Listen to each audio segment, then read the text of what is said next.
नमस्कार दोस्तों, आपका अपने YouTube चैनल SB ज्ञानरथ पर फिर से हार्दिक स्वागत है।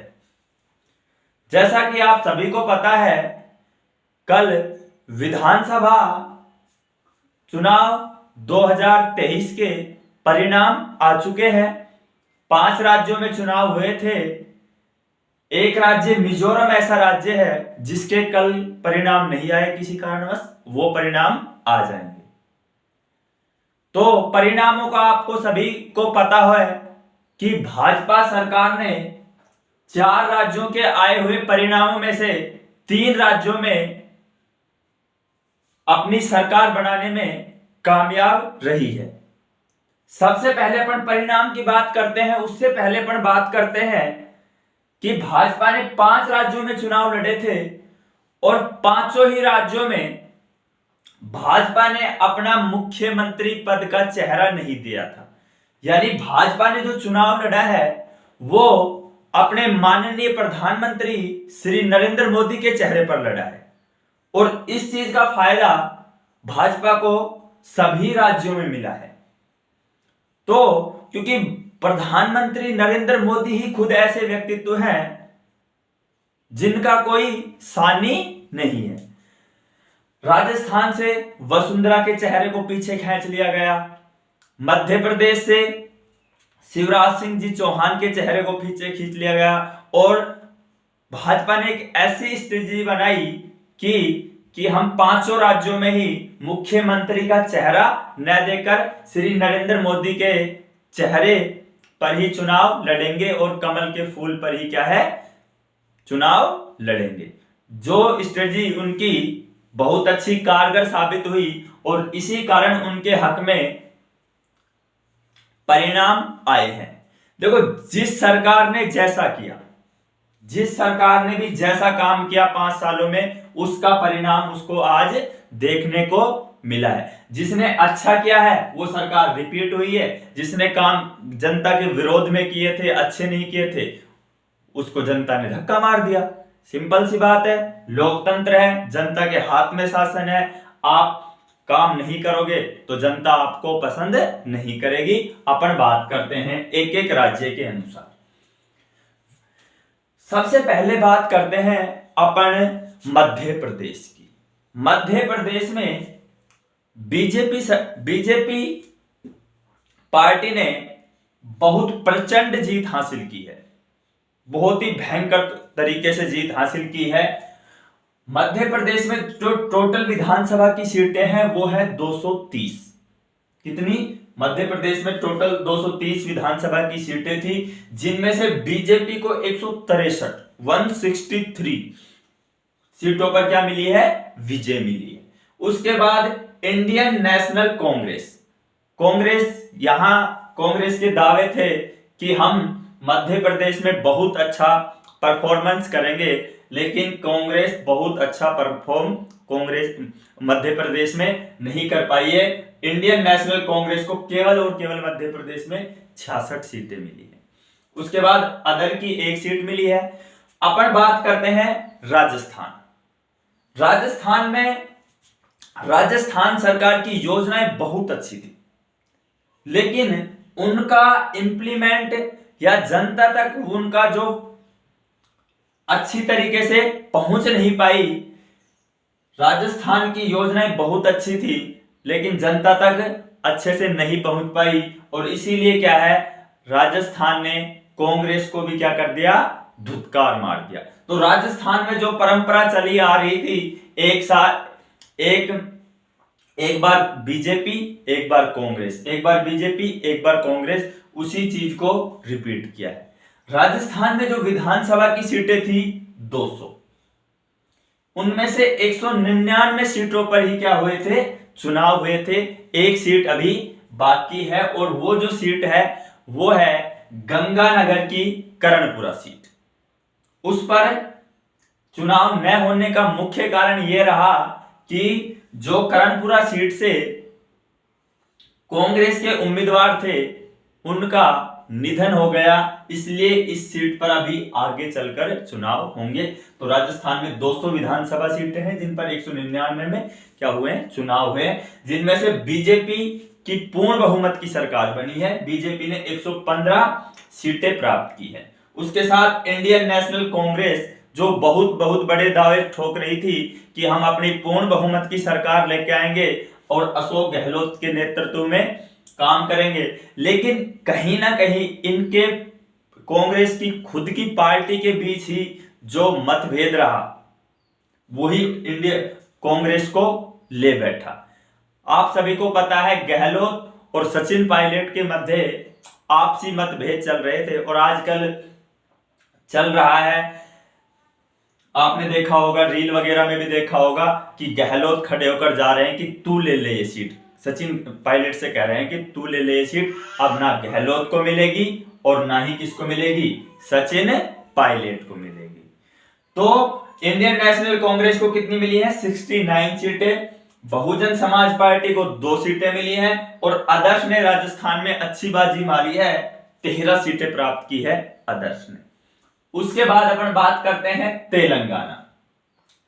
तेलंगाना में टोटल 119 विधानसभा सीटें हैं जिस पर कांग्रेस अपनी सरकार बनाने के लिए अपनी अच्छी सीटें प्राप्त की है।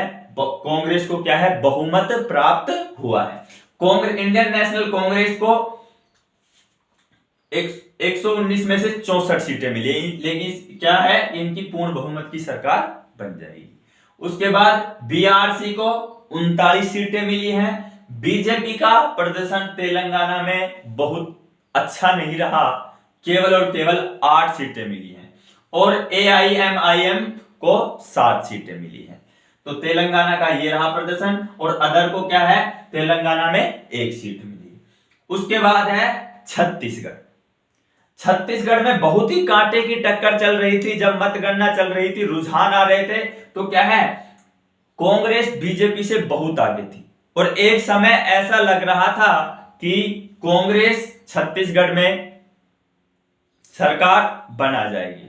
लेकिन धीरे धीरे जैसे रुझान नतीजों में कन्वर्ट होने लगे, बीजेपी बढ़त बनाती चली गई और छत्तीसगढ़ में भी बीजेपी की सरकार बनेगी। बीजेपी को 90 में से 54 सीटें मिली हैं। उसके बाद इंडियन नेशनल कांग्रेस को 35 सीटें मिली हैं और अदर को क्या है, 1 सीट मिली है। मिजोरम में 40 सीटें हैं जिन पर 4 राज्यों में नतीजे कल आ चुके हैं, लेकिन मिजोरम में नतीजे क्या है, आ जाएंगे। अब अपन बात करते हैं कि राजस्थान में हार के कारण क्या रहे। कि राजस्थान सरकार के अशोक गहलोत मुख्यमंत्री थे, उन्होंने बहुत अच्छी योजनाओं को क्रियान्वित किया। शायद पूरे भारत में ऐसी योजना नहीं है जो राजस्थान में चल रही है। तो उनके हार के कारण क्या रहे।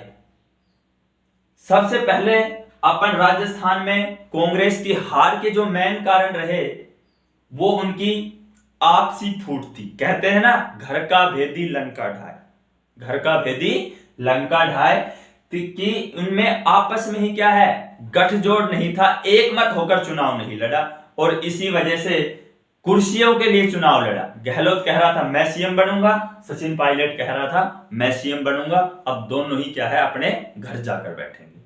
ठीक है, तो सबसे जो मेन कारण रहा वो रहा पेपर लीक के मामले। कि राजस्थान में जितनी भी भर्तियां हो रही थी, एक भी पेपर राजस्थान गवर्नमेंट ईमानदारी से नहीं कर पाई, हर पेपर लीक हुआ है और इस मुद्दे पर सरकार मौन ही रही। और यहां तक भी कहा जाता है कि इन पेपर लीक मामलों में कांग्रेस गवर्नमेंट के जो नेता थे वो भी क्या रहे, शामिल रहे। इसी प्रकार युवाओं ने कांग्रेस को किक मारा है। युवा बहुत ही नाराज थे इस मामले से कि आए दिन पेपर लीक हो रहे थे, बच्चे मेहनत करते थे लेकिन क्या है, उनको सफलता नहीं मिल रही थी, हर पेपर लीक हो रहा था और कांग्रेस सरकार इस पर बिल्कुल मौन बैठी थी। तो इस कारण ये एक मेन फैक्टर रहा। दूसरा है कन्हैयालाल हत्याकांड। आपने सुना होगा, एक निर्मम हत्या हुई थी। एक कन्हैया नाम का उदयपुर का टेलर था, उसका गला रेंतकर हत्या कर दी गई थी, जिस वजह से धार्मिक असहिष्णुता फैली और कहीं ना कहीं इस कारण भी कांग्रेस को क्या हुआ है, हानि हुई है। तीसरा जो कारण रहा वो रहा किसानों के कर्ज माफ नहीं हुए। किसानों के कर्ज माफ नहीं हुए।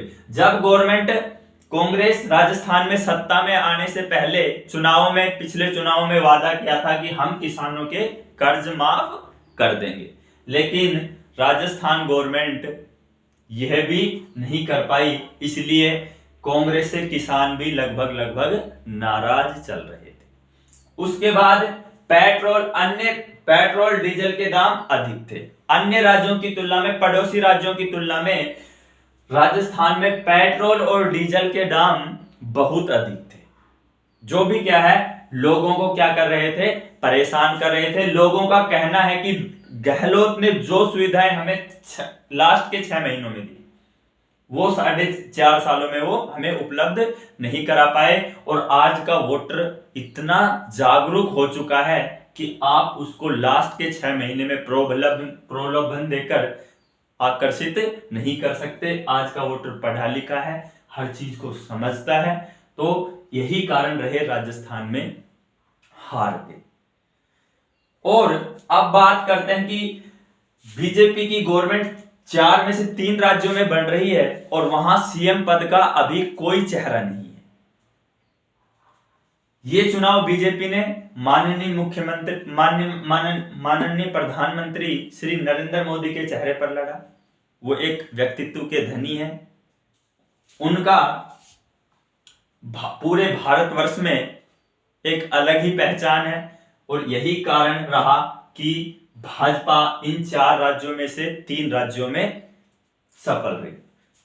इन 5 राज्यों के चुनावों को लोकसभा के चुनाव 2024 में आ रहे हैं, उनका सेमीफाइनल भी माना जा रहा है। और ये चुनाव बीजेपी का आगे चलकर लोकसभा चुनाव में बहुत ही उत्साहवर्धन करेंगे। और जो मध्य प्रदेश और राजस्थान है, वो लोकसभा में मध्य प्रदेश और राजस्थान लगभग पूरी सीटें देता है, लगभग बीजेपी को ही पूरी सीटें देता है। इसलिए भी ये चुनाव क्या रहा, खास रहा। अगले अपन वीडियो में बात करते हैं कि राजस्थान का मुख्यमंत्री कौन होगा, राजस्थान की जो बीजेपी सरकार है वो किसके ऊपर दाव खेलेगी मुख्यमंत्री के लिए।